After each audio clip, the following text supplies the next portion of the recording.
drove into Nogales, Mexico with the van. There was no checkpoint. They just waved us through, no searches. And there's the border fence. And there's people in lawn chairs down there on both sides. It's like jail visits. Families talking to each other through the fence.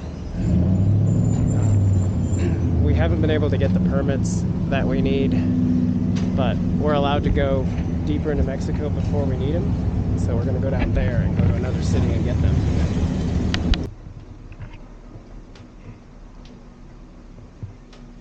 Doesn't need to be 2 inches from my face.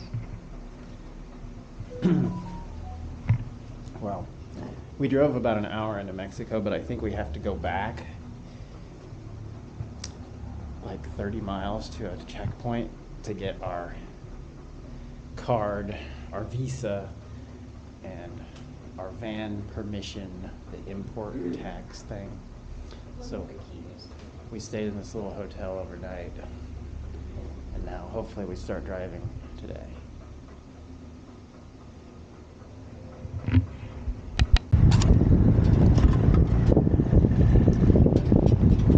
Well, about 20 miles south of the border, there was a little checkpoint. Well, not exactly a checkpoint. It used to be a checkpoint. Now, it's just this place with no signs, really, that you pull over and you get the permits. We got the permits. We were successful.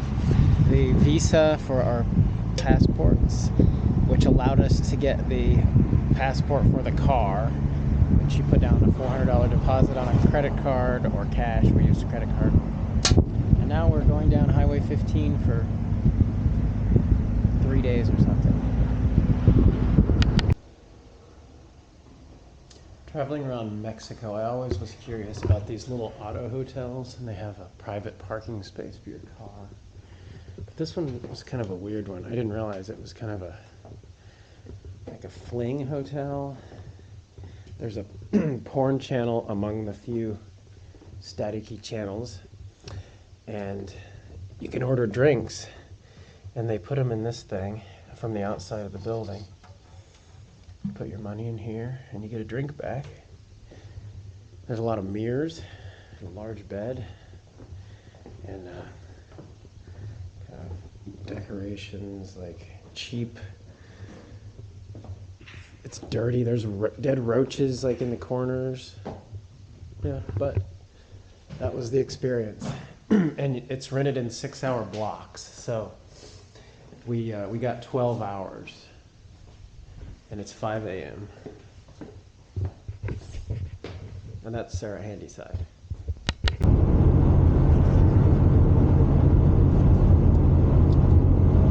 It's the morning of our 3rd day. The sun just came up, and we crossed from Sinaloa to Nayarit states. We crossed another state line, and we haven't had any kind of the shady roadblocks. Yesterday morning we had people with uniforms with no labels that searched us, but they were clean, they weren't dirty, they had uniforms. But they did ask about money a lot, multiple times. Where's your money? Why don't you have any more money? Kind of questions. And when they found our little bit of money, they looked disappointed and didn't even take it.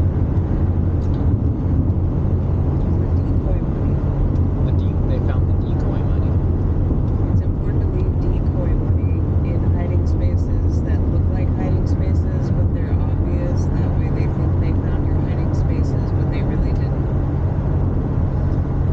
These roads, they are controlled access, but they're both directions here. So the way you pass is that people drive over on the side like that truck is there, and then you're just supposed to pass between the two vehicles like that. And if there were two trucks coming from both directions, it's a pretty tight squeeze.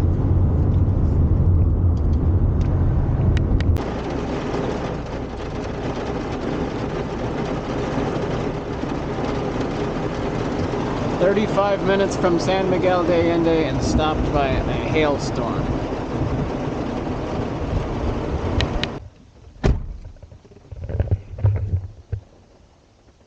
What just happened? Van Gogh successfully made it to San Miguel de Allende, and we're outside of Amy's apartment now. That was a really extreme trip. That's the most extreme car trip I've ever taken.